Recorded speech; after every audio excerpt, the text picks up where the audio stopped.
En esta parte de la diapositiva nos están mostrando la regulación de los ciclos líticos y lisogénicos del bacteriófago lambda. Entonces el bacteriófago lambda infecta una E. coli. Una vez está el DNA, entonces el DNA sigue una vía lisogénica o una vía lítica. ¿Cuándo sigue la vía lisogénica? Cuando está presente la proteína CI, entonces esta proteína CI no permite la expresión de los genes de la fase lítica y eh, el DNA se integra en el cromosoma bacteriano, desarrollándose la vía lisogénica.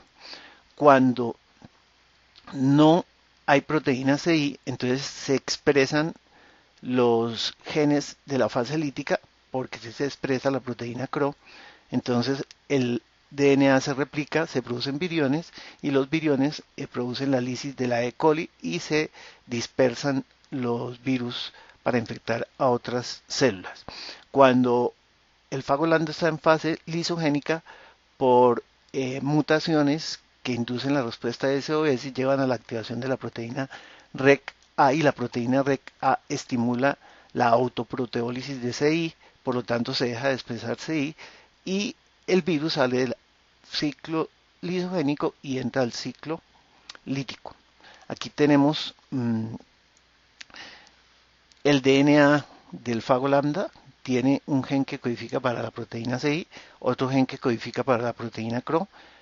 Por el promotor PR se expresa la proteína CRO, por el promotor PRM se expresa la proteína CI.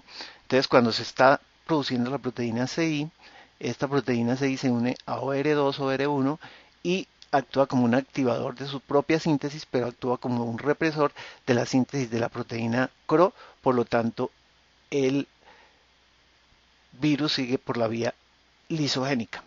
Cuando se degrada la proteína CI y no puede inhibir, reprimir al promotor PR, entonces se sintetiza la proteína CRO se une al OR3 y la unión de la proteína CRO al OR3 inhibe la síntesis de proteína CI, entonces el virus se va por la vía lítica porque se favorece la expresión de los genes de la vía lítica.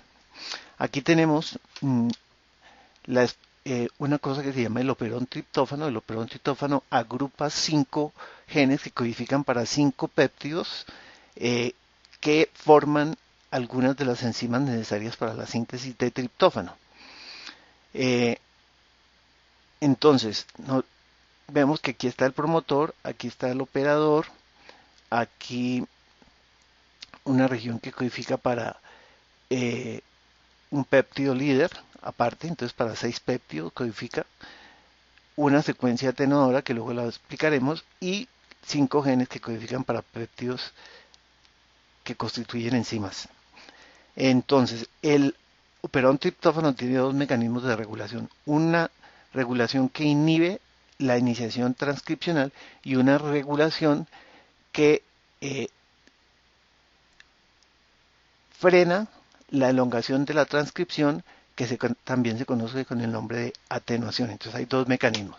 ¿Cómo funciona la inhibición de la transcripción? Entonces, si hay triptófano, pues no se necesita que se sinteticen las enzimas para la síntesis de triptófano porque hay triptófano. Entonces el mismo triptófano se une al represor y el represor en forma dimérica se une al operador e inhibe la iniciación de la transcripción.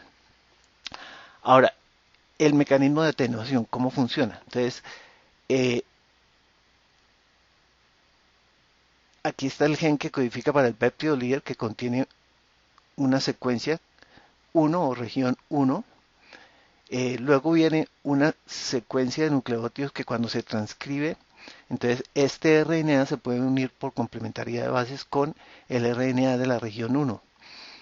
Eh, Hay otro DNA que se llama región 2 o región y otro que se llama región 4 que cuando se transcriben, entonces el RNA de la región 3 se puede unir por complementariedad de bases con la región 4.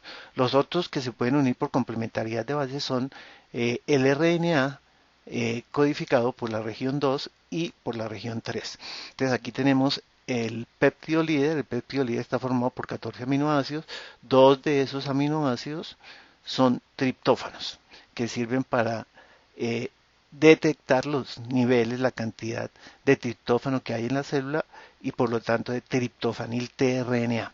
Entonces, cuando se transcriben estas regiones, entonces la región 1 puede formar complementariedad de bases con la región 2 y la región 3 puede formar complementariedad de bases con la región 4.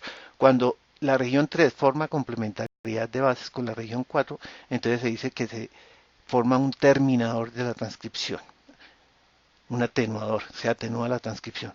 Ahora, cuando la región 3 y la región 4 no se unen por complementariedad de bases, porque la región 2 se puede unir a la región 3, entonces se dice que no se forma el terminador, entonces no se atenúa el proceso de transcripción. Entonces, si en la célula hay suficiente triptófano, hay suficiente triptofanil tRNA. Si hay suficiente triptofanil tRNA, cuando el RNA se transcribió y se empieza a traducir, entonces el primer péptido que se traduce es el péptido líder. Entonces el ribosoma avanza rápidamente, lee los codones rápidamente y alcanza a obstruir la región 2 del RNA mensajero. Como obstruye la región 2, no se forma complementariedad de bases entre la región 2 y la región 3. Entonces la región 3 se une por complementariedad de bases con la región 4. Cuando se une la región 3 y la región 4 se forma el terminador. ¿Por qué?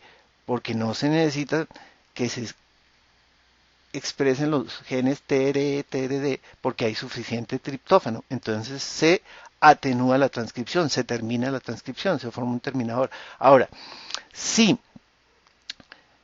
hay poco triptófano, por lo tanto, pues no hay suficiente triptofanil tRNA. Cuando el ribosoma llega a estos dos codones que codifican para triptófano, se queda ahí frenado esperando que le llegue triptofanil. Entonces no obstruye la región 2. Como no obstruye la región 2 forma complementariedad de bases con la región 3. Entonces cuando la región 2 se une por complementariedad de bases con la región 3, entonces no se forma terminador, entonces no se termina la transcripción y se expresan estos genes, se sintetizan las enzimas para la síntesis de triptófano. ¿Por qué? Porque estamos en unas condiciones donde el triptófano está bajo. Entonces se necesita que se sintetice el triptófano.